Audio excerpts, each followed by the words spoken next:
అందరి దృష్టి నియోజకవర్గాల పునర్విభజనపైనే ఉంది. కొత్తగా ఏర్పాటయ్యే నియోజకవర్గాలు ఎంతమంది పోటీ చేసే అవకాశం ఉంది అనే వాటిపైనే చర్చ సాగుతోంది. ఉమ్మడి పశ్చిమ గోదావరి జిల్లాలో ఇది కాస్త ఎక్కువగానే ఉంది. ప్రస్తుతం ఉన్న 15 అసెంబ్లీ స్థానాలకు తోడు కొత్తగా రాబోయేవేంటి అన్నదానిపై చర్చ సాగుతోంది. ఉమ్మడి పశ్చిమ గోదావరి జిల్లాలో నియోజకవర్గాల పునర్విభజన అంచనాలపై ఇన్సైడ్ స్టోరీ.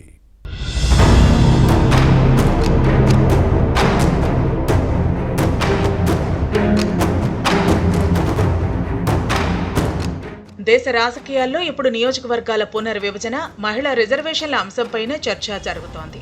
తెలుగు రాష్ట్రాల్లో ఇది కాస్త ఎక్కువగానే ఉంది. ఏపీలోని ఉమ్మడి పశ్చిమ గోదావరి జిల్లాలో అయితే చెప్పాల్సిన పనిలేదు. పార్లమెంటు ప్రత్యేక సమావేశాల్లో ఈ 2 బిల్లులపై చర్చ జరుగుతున్న సమయంలో కొత్తగా వచ్చే స్థానాలు, మారే రిజర్వేషన్లు, మహిళలకు కేటాయించే స్థానాలేంటి అన్న అంశాలపై పార్టీలు దృష్టి పెట్టాయి. లోక్సభ, అసెంబ్లీలో 50% సీట్లు పెరుగుతాయని కేంద్రం సంకేతాలిచ్చింది. 2029 ఎన్నికలు నియోజకవర్గాల పునర్విభజన ప్రాతిపదికనే జరగనున్నాయి. 2009 ఎలక్షన్లు డీలిమిటేషన్ ఆధారంగా జరగ్గా మళ్లీ ఇప్పుడు పునర్విభజనకు కేంద్రం శ్రీకారం చుట్టింది. ఉమ్మడి పశ్చిమ గోదావరి జిల్లాలో అప్పట్లో ముందు 16 అసెంబ్లీ సెగ్మెంట్లు ఉండేవి. డీలిమిటేషన్లో అవి 15కు తగ్గాయి. పెనుగొండ, అత్తిలిని తొలగించి నిడదవోలు స్థానం ఏర్పడింది. దీంతో నేతలు నియోజకవర్గాలు మారాల్సి వచ్చింది. గోపాలపురం, చింతలపూడి, కొవ్వూరు ఎస్సీలకు రిజర్వ్ అవ్వగా పోలవరం ఎస్టీలకు కేటాయించారు.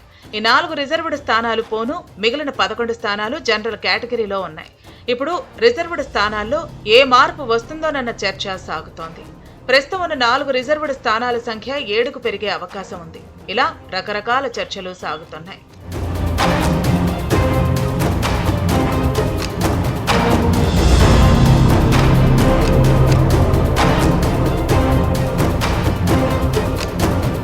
ఉమ్మడి జిల్లాలో కొత్తగా ఎన్ని స్థానాలు పెరుగుతాయన్న అంశంపై చర్చ జరుగుతోంది. గరిష్టంగా మరో 6-7 సీట్లు పెరిగే అవకాశం ఉంది. ఏలూరు అసెంబ్లీ స్థానం 2గా మారొచ్చని వినిపిస్తోంది. ఏలూరు సిటీ రూరల్ స్థానాలయ్యే అవకాశం ఉంది. ప్రస్తుతం ఏలూరు సిటీ జనాభా 4 లక్షలు, ఓటర్లు 2,90,000. దెందులూరు సెగ్మెంట్లో ఉన్న ఏలూరు రూరల్ మండలాన్ని కలుపుకుంటే జనాభా 5.5 లక్షలు, ఓటర్లు 4.5 లక్షల వరకు ఉంటారు. దీంతో ఏలూరు 2 స్థానాలయ్యే అవకాశం ఉంది. ఇక భీమవరం 2 అసెంబ్లీ సెగ్మెంట్లుగా మారొచ్చు. భీమవరం, ఉండి నియోజకవర్గాలను సర్దుబాటు చేసి భీమవరం అర్బన్, రూరల్, ఉండి అసెంబ్లీ స్థానాలుగా మార్పు చేసే అవకాశం ఉంది. ఆకువీడు కొత్తగా అసెంబ్లీ స్థానం అవ్వచ్చన్న చర్చ సాగుతోంది.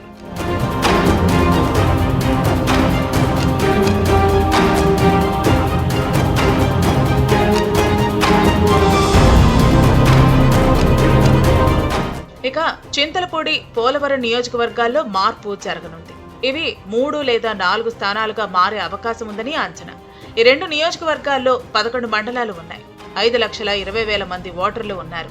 జంగారెడ్డిగూడెం కొత్త నియోజకవర్గంగా ఆవిర్భవించనుంది. ఈ మున్సిపాలిటీ ప్రస్తుతం చింతలపూడి సెగ్మెంట్లో ఉంది. ఇవి కాకుండా తాడేపల్లిగూడెం, కొవ్వూరు, తణుకు, నిడదవోలు సెగ్మెంట్లలోనూ భారీగా మార్పులు జరగచ్చు. ఈ 4 స్థానాలను విభజించి 6 నియోజకవర్గాలు చేయొచ్చన్న అంచనా ఉంది. 2009లో రద్దయిన అత్తిలి, పెనుగొండ మళ్లీ అసెంబ్లీ సెగ్మెంట్లను పునరుద్ధరించవచ్చన్న చర్చ జరుగుతోంది.